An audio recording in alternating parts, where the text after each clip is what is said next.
Welcome back for part 2 of our deep dive into AI marketing trends in China for fiscal year 2025. Right.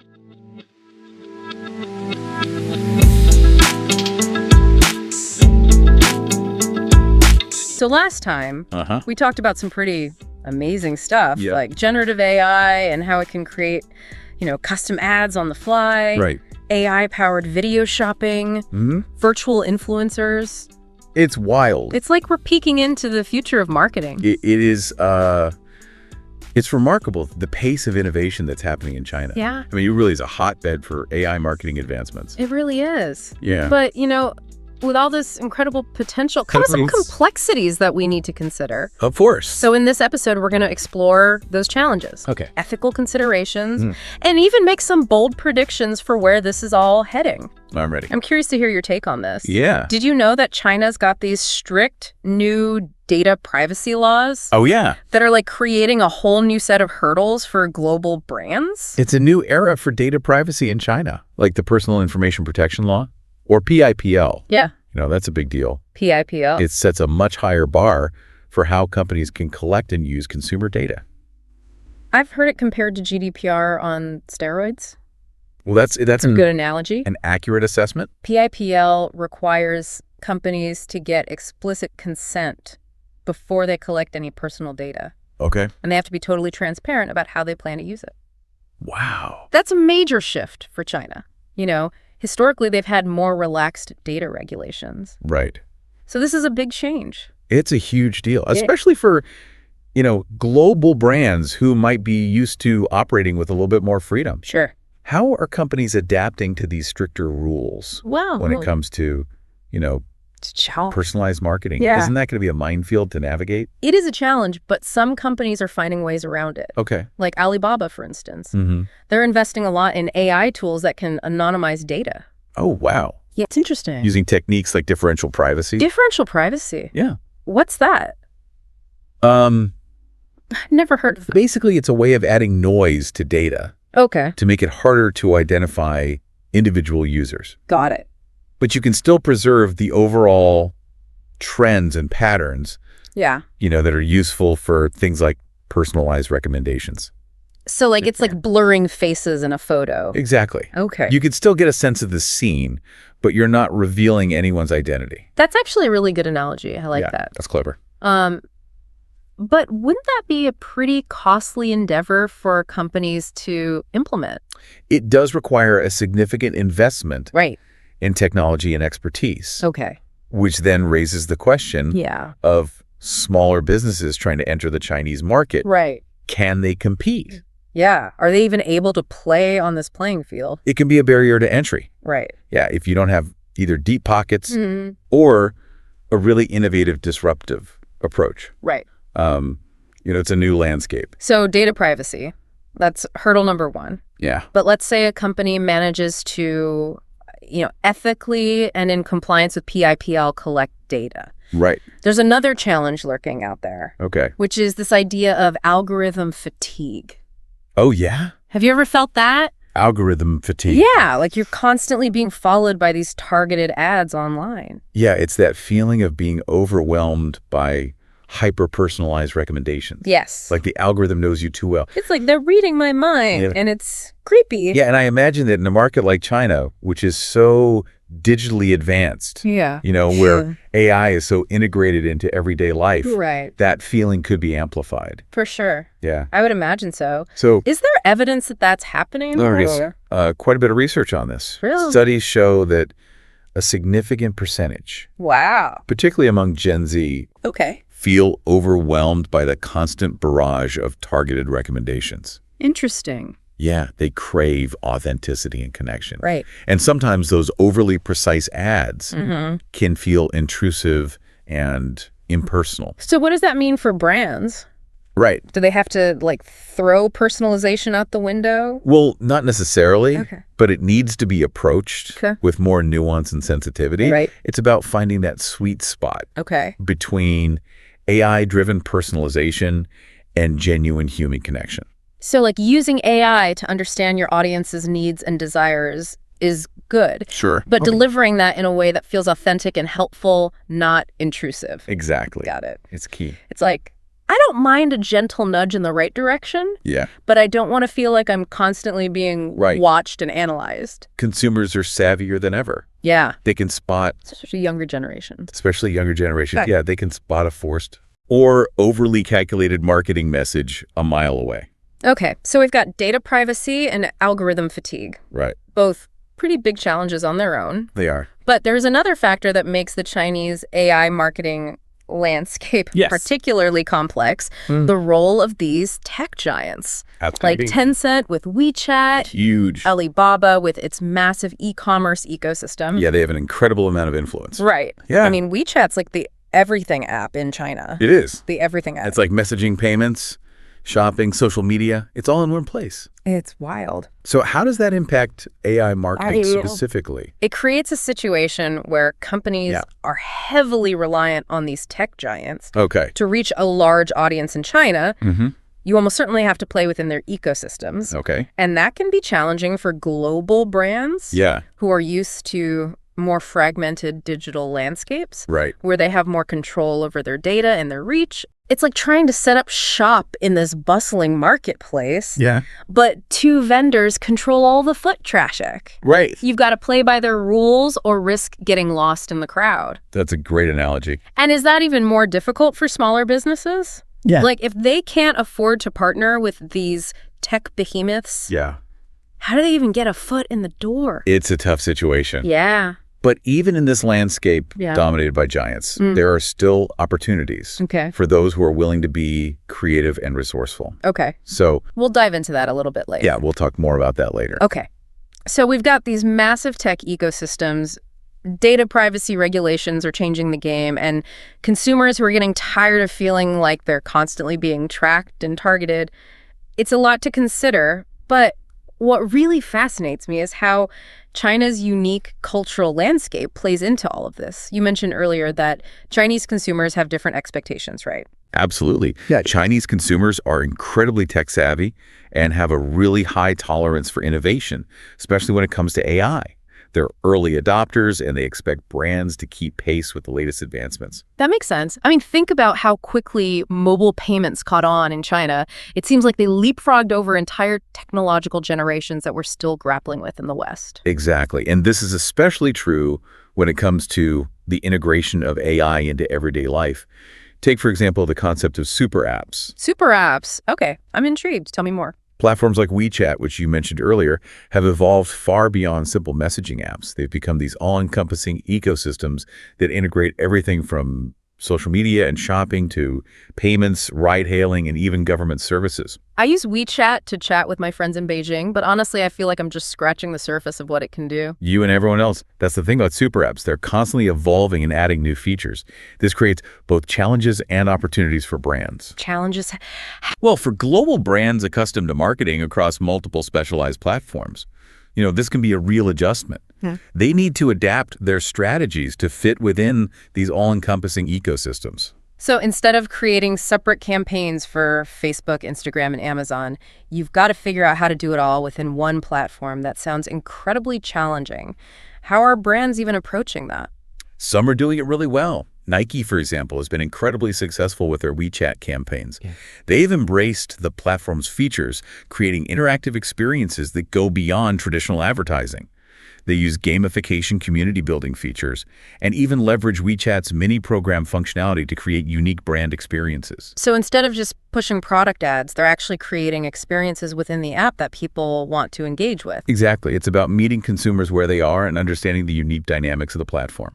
It's a far cry from simply repurposing content from other social media channels. It seems like they're almost treating it as its own distinct digital world with its own rules and cultural nuances. That's a great way to put it. And it's not just about super apps.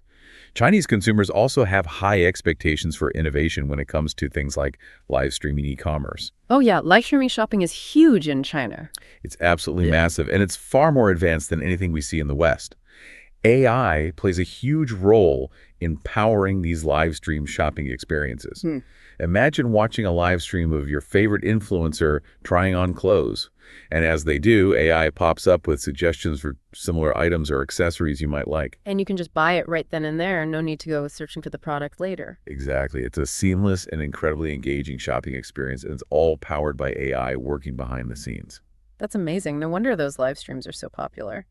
It sounds like the AI is acting almost like a personal shopper in real time, curating a personalized experience for each viewer. That's a great analogy, and that's what Chinese consumers have come to expect, a seamless integration of AI into their digital lives.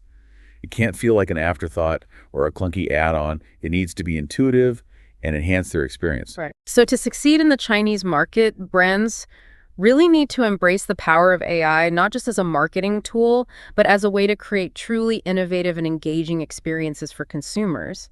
It's about pushing the boundaries of what's possible. That's the key takeaway. It's about understanding that AI in China isn't just a trend. It's woven into the fabric of their digital culture. Okay, we've talked about the challenges, the cultural nuances, and the high expectations of Chinese consumers. It's a pretty complex landscape to navigate, but I'm ready for some fun. Hit me with some of those future predictions. What's coming next in the world of AI marketing in China? What kind of wild innovations can we expect to see? Well, if you thought live streaming e-commerce was cutting edge, get ready for the rise of immersive shopping experiences powered by VR and AR. Wait, hold on. We're talking about virtually stepping into a store, like putting on a headset and browsing through racks of clothes or trying on makeup without actually physically doing it. Exactly. Imagine being able to see how a piece of furniture would look in your actual living room using augmented reality, or test driving a car without leaving your house using virtual reality. These are the kinds of immersive experiences that AI and extended reality technologies are making possible. Okay, now that's next level. I can see how that would be a game changer, especially for industries like fashion and beauty, where the try before you buy aspect is so important. And it's already starting to happen. L'Oreal China, for example, is piloting AR-driven virtual makeup try-ons. Customers can experiment with different looks without actually applying any physical product, and this is just the beginning. As these technologies become more sophisticated and accessible, we'll see even more brands creating these immersive shopping experiences. That's so cool. It's like blurring the lines between the physical and digital shopping worlds. Okay, prediction number 1, VR and AR shopping experiences. What else do you have? I'm ready for more. Get ready for AI-generated community. AI-generated communities. Okay, I need you to unpack that one for me. Imagine this AI analyzes your interests, your online behavior, your social connections, and then uses that data to create hyper-targeted online communities built around shared passions. It's about connecting like-minded individuals who might not otherwise find each other. So instead of just liking a brand's page on social media, you're joining a community of people who are genuinely passionate about that brand or product. It's like a fan club, but curated by AI. Exactly. It allows brands to foster deeper connections with their most loyal customers and creates a sense of belonging and shared identity. And I bet that sense of community would make people even more likely to buy products and recommend them to their friends, right? Absolutely. It taps into the power of social proof and word-of-mouth marketing. This sounds amazing in theory, but is anyone actually doing this yet, or is it still a futuristic concept? It's already happening. Douyin, the Chinese version of TikTok, is experimenting with AI-powered micro-community building. They're essentially letting AI create these communities based on user data, and the results have been incredibly positive. The engagement rates are through the roof because these are people who are genuinely interested in connecting with each other. So it's not just about algorithms feeding you content you might like, it's about algorithms connecting you with real people who share your passions. That's fascinating. Okay, so we've got VR shopping and AI-curated communities. What else is on the horizon? This one is particularly exciting for small and medium-sized businesses. Get ready for the democratization of AI for SMBs. As AI technology becomes more accessible and affordable, we'll see a surge in sophisticated marketing tools that are available to businesses of all sizes. So no more expensive software or hiring a team of data scientists, AI for the masses. That's the idea. We're already seeing this happening with things like AI-driven copywriting tools that can help craft compelling marketing messages. There are design tools that generate eye-catching visuals and even AI-powered customer service chatbots that can handle basic inquiries, freeing up human teams to focus on more complex tasks. This is great news for entrepreneurs and small businesses. It levels the playing field and gives them access to tools that were previously only available to big corporations. I can see this having a huge impact on the entrepreneurial landscape. Absolutely. It empowers small businesses to compete with the big guys. Do you have any specific examples of companies that are making these tools accessible to SMBs? Tencent Cloud is a great example. They offer a suite of AI-powered marketing tools designed specifically for small and medium-sized businesses. That's fantastic. I love the idea of AI being a force for empowerment and helping small businesses thrive. Okay, you've given me immersive shopping AI communities and democratized AI tools. I'm ready for one last prediction. Give me the most mind-blowing trend on the horizon. What's the future of AI marketing in China? Get ready for this AI-powered emotional marketing. Emotional marketing. Okay, you're going to have to explain this one. It sounds a little intense. Imagine ads that adapt in real time based on your mood. This is the power of emotion AI. It can analyze your facial expressions, voice tone, even your typing patterns to understand your emotional state. Hold on, the ad knows if I'm having a good day or a bad day and changes its message to fit my mood. That's both amazing and slightly terrifying. It's definitely a technology that raises questions, but it also represents a huge leap forward in personalized marketing.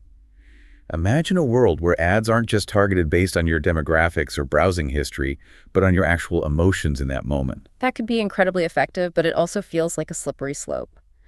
How do we prevent this from feeling manipulative? That's the key challenge, finding the right balance between personalization and respecting boundaries. Transparency and user control will be crucial.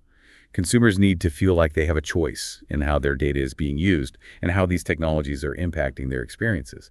It sounds like this particular area of AI marketing is going to require a lot of careful consideration and ethical guidelines to ensure it's not misused. Absolutely, and that's something we're seeing across the board with AI in China, a growing awareness of the ethical implications and a need to establish clear guidelines for responsible development and deployment of these powerful technologies. So the future of AI marketing in China is looking incredibly dynamic and innovative.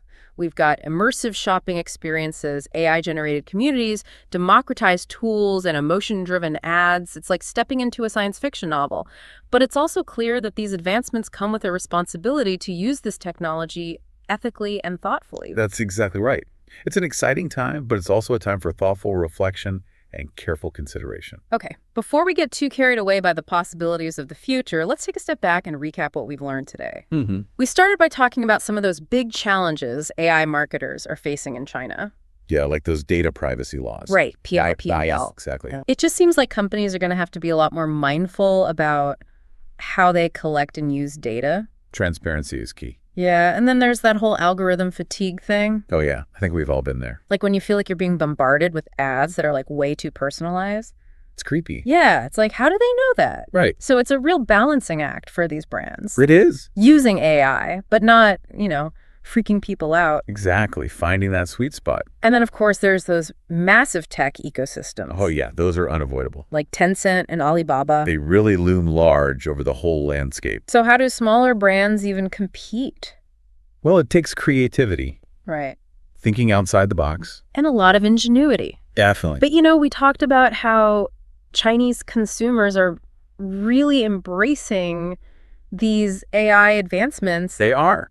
They're early adopters. Yeah, they're not afraid of new technology. Which makes sense when you think about how quickly things like mobile payments caught on over there. It's like they skipped a whole generation of technology. They did. They jumped right in. And AI is just becoming so seamlessly integrated into everyday life. It's incredible how embedded it's become. Think about those super apps. Yeah, WeChat. It's like a whole world in one app. It's mind-boggling. I'm still trying to figure it all out. And then there's live streaming e-commerce. Oh, don't even get me started on that. That's a game changer. AI suggesting products while you watch an influencer. It's the future of shopping. I am here for it. It's pretty amazing. But we've got some even more mind-blowing stuff on the horizon. Oh yeah, we're just getting started. VR and AR shopping experiences. Imagine trying on clothes virtually. Yeah, or seeing how furniture would look in your house. It's going to revolutionize retail. I can't wait. And then there's those AI-generated communities. It's like AI is playing matchmaker. It is connecting people based on their interests, building those brand relationships. And we can't forget about all those new AI tools that are becoming available. The democratization of AI. Small businesses finally have access to the same tech as the big guys. It's leveling the playing field. And then, of course, there's emotion AI. Oh, yeah, that's a big one. Ads that adapt to your mood. That's the future of personalized marketing. It's pretty wild. It does raise some ethical questions, though. That's true. We need to make sure we're using AI responsibly. Absolutely. Transparency and ethical considerations are crucial. So what's the big takeaway here? I think it's this AI in China. It's not just a trend. It's a fundamental shift. Right. It's changing everything. It's about using technology to create innovative and engaging experiences. And understanding the Chinese consumer. They are unique. They are. And their expectations are high. So brands really need to step up their game. They do. It's exciting and a little daunting. It is. But the future of AI marketing in China. It's going to be incredible. Well, on that note, I think we've covered a lot of ground today. We have. We've talked about challenges, cultural differences, and the mind-blowing possibilities of AI marketing in China. Fascinating landscape. It is. And as always, thanks for joining us on this deep dive. My pleasure. We'll be back soon with another topic to explore. But until then, keep learning, keep questioning, and keep pushing the boundaries of what's possible.